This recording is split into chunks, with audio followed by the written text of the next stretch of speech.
We have a bagong Alyansa Makabayan Legal Counsel Attorney Nery Colmenares. Good morning, Attorney. Thank you for joining us. Hi. Good morning. Yes, Attorney, let's get right through it po. You have one ground daw for impeachment and this is betrayal of public trust. Ano po ang naging reasoning behind na isa lang ang ipa-file yung grounds?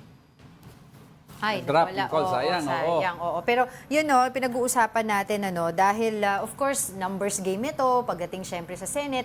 Although alam naman natin na kung sino talaga yung mga kaalyansa doon kaalyado ni Vice President Sara Duterte. We don't know also kung halimbawa umabot ito after the election. Aabot pa kaya?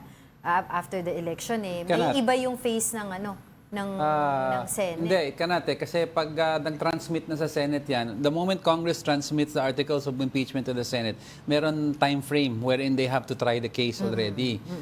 Baka kasi kung hihintayin pa natin ang next makeup ng upper house, it'll be out of the time frame. I don't know, ha? Okay, ito balikan natin we have si back on the Attorney line, Nery Colmenares. Nery Colmenares. Good morning, Attorney. Hi, good morning, Diego. Angela, good morning sa viewers po ninyo. Attorney, diretso na po ako. Meron ko po kayong one ground of, sa impeachment, which is betrayal of public trust. Ano po naging dahilan na one ground lang ang final nyo? Well, conscious naman kami sa time constraints, no? So, para sa amin, one ground lang. At para naman mas mabilis madesisyonan ng mga kongresista kung i-endorse o hindi ang impeachment complaint. And pangalawa, mas madali kung umabot sa Senado, sa trial, mas madaling i-resolve. Kahit isang buwan, tingin ko, mariresolve na yan, ano? Kasi kaya naman yan ng mga senador kung sakasakali. Before we, bago po natin pag-usapan ulit po yung inyong pag-file ng impeachment complaint, yung reaction nyo po muna doon sa meeting ni PBBM with some lawmakers last night na according sa PCO is a fellowship that was scheduled prior to this impeachment filing. Well, I take their word for it. They say na prior naman. So, they can always have Christmas fellowships naman. Pero we're confident naman that the members of Congress will decide according to their conscience, will decide according to the principles of accountability and transparency, and of course, will decide according to their role to function as legislators. So, tingin ko they will exercise naman on the merits ang pagdesisyon nila dito, and whatever meeting or fellowship na ginawa nila will not affect the merits of the impeachment case. Yes, Attorney, I'd like to ask, since dalawang impeachment complaint, yung isa from the group of former Senator Laila de Lima, may chance po ba na any of these complaints will get the one-third votes needed para matransmit na kaagad sa Senate at hindi na po kailangan umabot sa Committee on Justice? Yeah, it's possible kasi they've been holding hearings na for the Good Government Committee. Mga 8 or 9 hearings na yun . They've seen all the evidence. Kaya nga nahirapan kami doon sa impeachment complaint namin kahit isa lang. Kasi we have to pour over about 600 to 700 pages of transcript. Sa siyam na hearing na yon. Tapos yung mga dokumentong sinasubmit pa, yung mga acknowledgement receipt na may Grace Piatos, lahat yan. We had to really carefully scrutinize them. Right. And hopefully, malakas naman. Kaya nga isang betrayal of public trust lang kasi mas madaling ma-prove ito dahil binis namin sa hearings nila . Yung lahat ng result ng hearing nila. Kaya I don't see any reason bakit sabihin nilang walang substance, walang ground. Sila sa kanila galing yung they mentioned a few times that these are impeachable offenses na . Right. So, we're very confident we'll get the votes naman sa House. Attorney, I'd like to ask, meron na ba kayong count as to possible ilan congressmen might want to endorse this para mapabilis pa? Wala kami. All we need is at least 106 votes.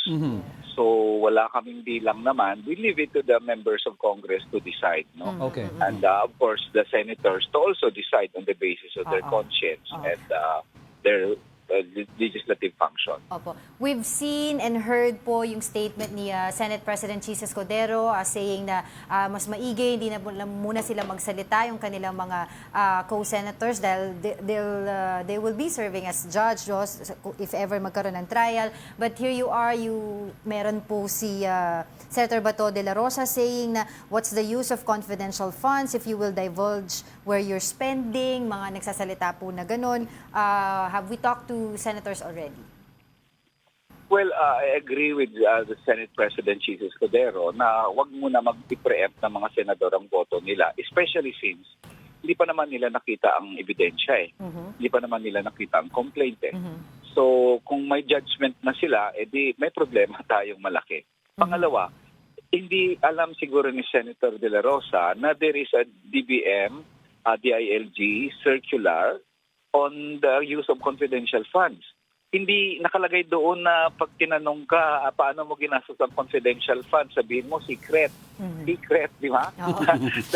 Hindi mawawaldas na lang ang public funds natin kasi ang mga agencies, singil ng confidential funds, hindi na ma-audit kahit maglagay ka dyan ng peking resibo na Mary Grace Piatos, million, mawawaldas. The senators approve the budget. They have the power over the purse. Binigay nila sa Vice Presidente ang budget niya, ang confidential funds. Dapat they will take affront of the fact na hindi in-explain ni VP Duterte sa kanila kung paano niya ginastos yung pera na binigay nila. Para hindi totoo yung pag-confidential fund, hindi ka mag-explain, hindi alam ni Senator Bato ang circular at ang batas. Nakalagay sa GAA, confidential fund shall be disbursed according to the joint circular.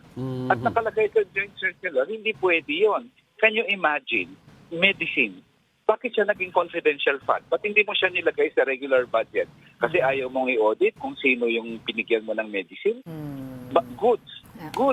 My God, goods. Ilagay mo yan sa regular budget mo. Huwag mo ilagay sa confidential funds. Anong goods ang necessary for surveillance or intelligence work? Di wawaldasin na lang ang pondo just because it's confidential. Mali si Senator Bato. I hope he reads the circular. I hope he reads the GAA. For him to say na pag confidential fund, alam niyo ba pagkano ang confidential fund? Almost more than 3 billion pesos. Eh pag hindi i-account yung 3 billion na yon, sasabihin nila na confidential kasi bibili ng bahay ang mga may confidential fund, bibili ng kotse. Tapos sabihin nila, secret. Secret kasi diba? confidential. That's not allowed. That's not allowed. Okay, unfortunately, we don't have much time. Marami pa kaming gustong itanong sa inyo. But before we let you go, we'd like to greet you a very happy birthday yesterday. We heard from our guest coordinator. It was your birthday yesterday. Happy birthday po, sir. Maraming salamat, Angela at Diego. Thank you very much po. Alright, thank you so much, Attorney Nery Colmenares. And former congressman as well. Yes.